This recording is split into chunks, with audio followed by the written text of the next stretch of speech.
Good evening, ladies and gentlemen. This is Tommy Cordell from Elbows Up Dirt Productions. That's right, Elbows Up Dirt Productions. Once again, we're out on the remote. That's right. We promised we'd be traveling around again this week. And, you know, by goodness, we wound up across the Little Blue Bridge, right? We're going to tell them the Little Blue Bridge and got themselves there in Ridgely, West Virginia. That's right, at the Matt Cosner Racing Shop. And this is brought to you by Freeze Motorsports, ladies and gentlemen. Freeze Motorsports, the ultimate leader in Legends Racing, Inex certified, located in Chambersburg, Pennsylvania, and the TRW Race Chassis. Tom and DJ Myers building quality, competitive, and affordable dirt late model race cars.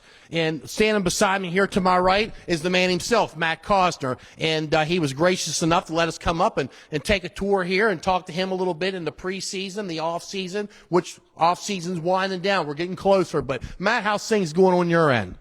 Pretty good.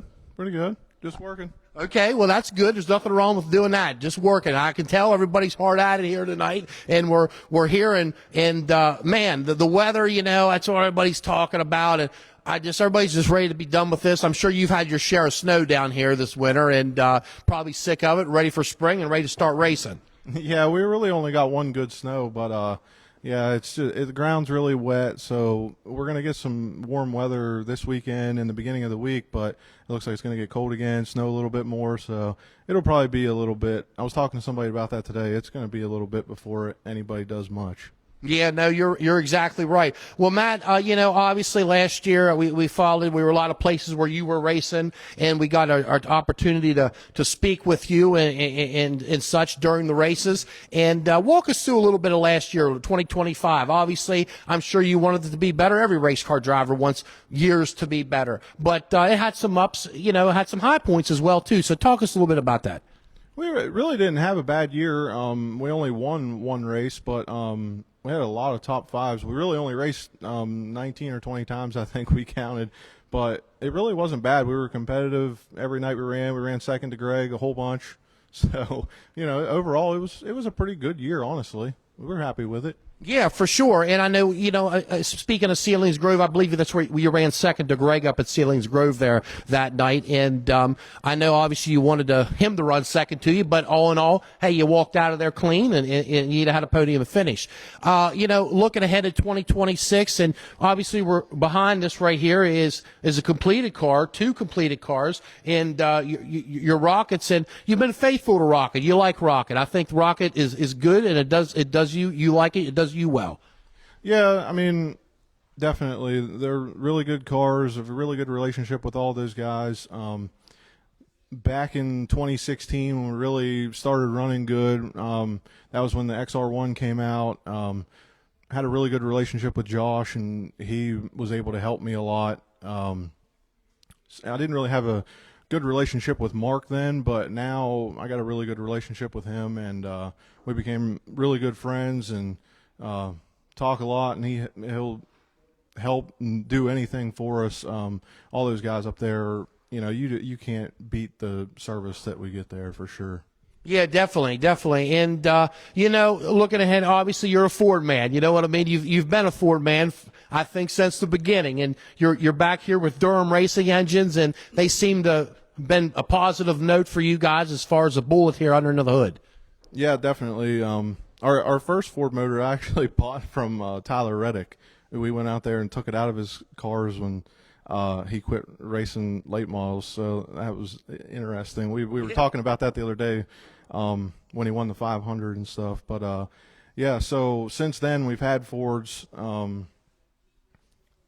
Cornette did our motors for a good while. Well, Hershey did our motors for a long time. And then we had Cornettes, and now we've got Durhams, and we're really happy with them. Yeah, definitely. You know, looking ahead this year into 2026, we were talking earlier there before we got on air, and I guess you're going to be a little pick and choose this year, I would say, kind of a true outlaw schedule. You're going to go where you want to go. Yeah, I mean, that's kind of what we did last year. We just ran whatever we wanted to. You know, a lot of that depends on what Jake's doing. I don't like to miss any of that. We did a little bit of that, splitting up and leaving the quarter midget track and stuff like that, and it's hard, but I don't like missing any of that, so we'll just go with what fits, and we'll travel a little bit, obviously, but it's got to fit everybody's schedule. Yeah, for sure. And, your son, Jacob goes by Jake, obviously going up through the ranks like you did yourself in the quarter midgets. And, he's maybe in his, third, fourth, going into his third or fourth year this year. And he's really become very involved with that, very successful with that. And obviously, we'll get back there. There's a sprint car back there, a junior sprint back there. And he's embarking on that now. So that keeps a guy like yourself pretty busy, keeping all this stuff maintained and ready to go. Yeah, we've got a lot going on here. We got late models, modifieds, quarter midgets, and now a junior sprint to get ready. He's anxious about that, but I'm not really too anxious because it just adds a whole nother it's a completely different deal, compared to everything else. But in the fall, when football starts, it's going to be difficult to make it to the quarter midget track in time, which that's what we did last year. But hopefully we'll be able to run the junior sprint at Saturday nights when he's got football a little bit so that he can still, do both, be able to race a little bit and play sports. Yeah, that's a good blend. And you were saying he's very involved in other athletics, and that's really good. Was you a big athletic guy back in the day, Matt? No, that's what we don't understand. He's an athletic kid. He's talented, but he doesn't get it from me. We always said he say that he must have got his athletics from my father-in-law. But yeah, no, he didn't get that from me. I mean, I played sports. I played baseball and stuff like that, but I was no standout by any means. Okay, you weren't going into the draft per se. Okay, but you had fun doing it, right? Racing was your thing. Just talking about that, how many years would you say roughly you've been in the business here, motorsports, Matt? Oh, well, I started racing quarter midgets when I was 7, so I'm going to be 36 this year. So we're showing that age, right? Yeah, we're showing. I got gray hairs, but I'm pushing 30 years of racing. I've not taken a year off since I started. In that span, we were looking in the other room there a little bit ago at some body panels. That span from, like you said, quarter midgets to modifieds. Okay, was there some limited late models in there?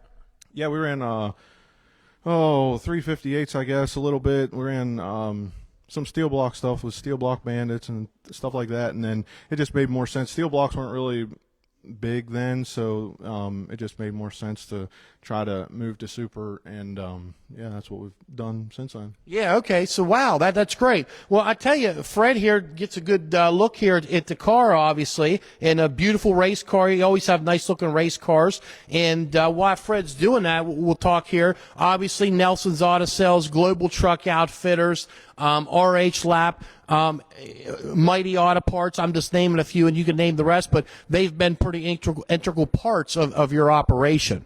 Yeah, definitely. I mean, obviously, Nelson Auto Sales and Global Truck Outfitters is us.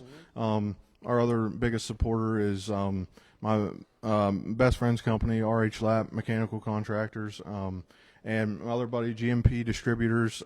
He just started helping us out a little bit. Last year or the year before, we became good friends and racing quarter midgets. Kids race quarter midgets together. Obviously, Rocket, Fox. We became a Hoosier dealer over at Global, so that deal has been pretty good. Mighty Auto Parts, all the product sponsors. It takes. We get a lot of support from product companies and stuff. But yeah, it takes all of it. Takes an army. That takes an army. Once again, ladies and gentlemen, if you're just tuning in, I'm Tommy Cordell from Elbows Up Dirt Productions. We're here, flanked to my left with Matt Cosner in the 66C race stables, I like to call it, here in Ridgely, West Virginia. That's right, Ridgely, West Virginia. We made the trip down here tonight, and Matt was gracious enough here to take some time to let us talk to him and take a look around. If Fred come around here, Fred, get a look down here, and you see we have another, obviously, super late model here, and these are the XR2s, Matt, correct? Yeah, they're both XR2s. The one over here on the lift is the one that we raced 2 or 3 times last year. We bought it when they first came out. Have very little time on it, and then this one here is a new one we got over the winter. It hasn't hit the track yet, obviously. So you're geared up. You're ready to go. I see some motors back there, some Durhams on the stand. The arsenal is ready to roll. What do you think? 30 races this year?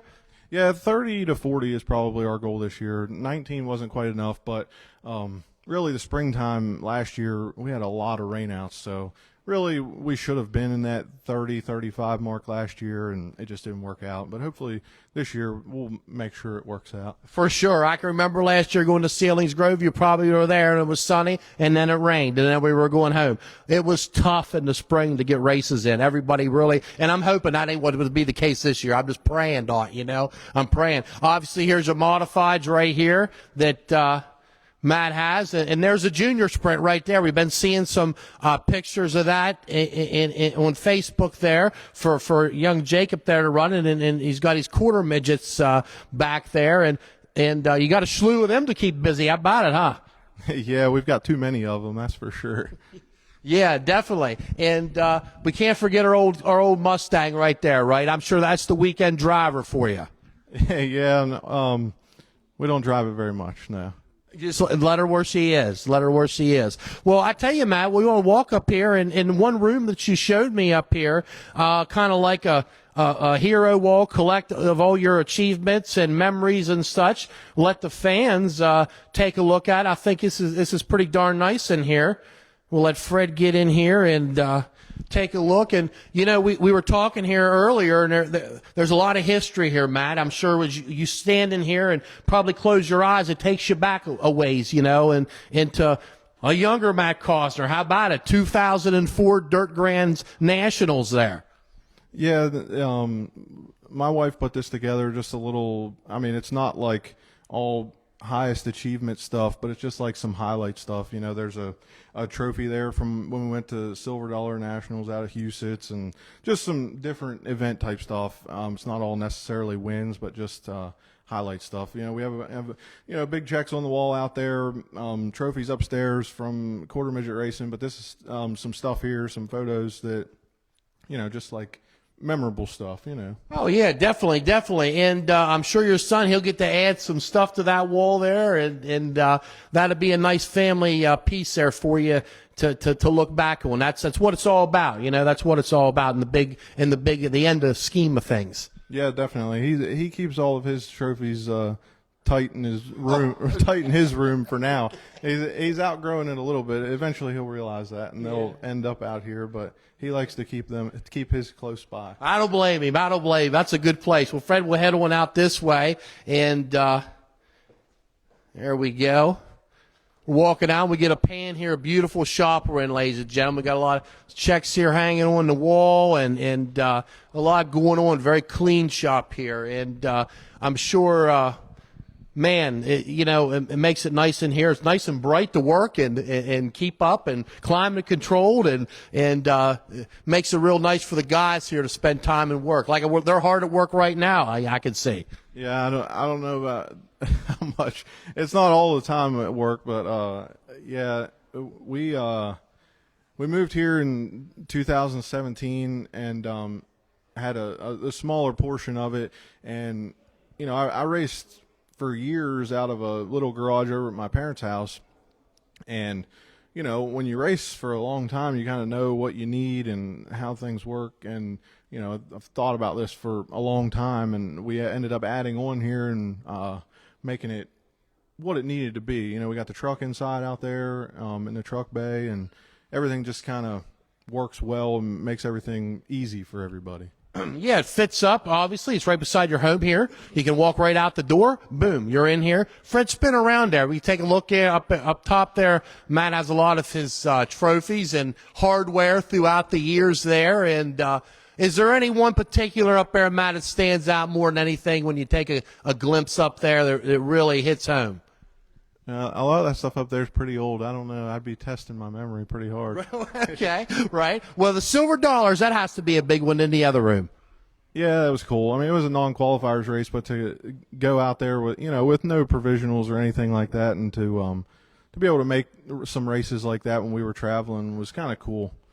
Yeah. Oh, yeah. Anytime you're up against the best of the best, and you've been in that arena, you've competed with the best, and there's a lot to be said for that. Well, Matt, I tell you, we appreciate he's letting us come in here tonight and talk with you and share, let the viewers take a look at the shop and everything. It's always a pleasure to talk to you, and we wish you the best of luck, my friend, here in 2026. And I know we'll be talking, unless you run from me. You can't run from me. You know what I'm saying? Now we'll be talking when we see each other to track and hopefully post victory lane. Yeah, I hope so. Hopefully we get some more wins this year.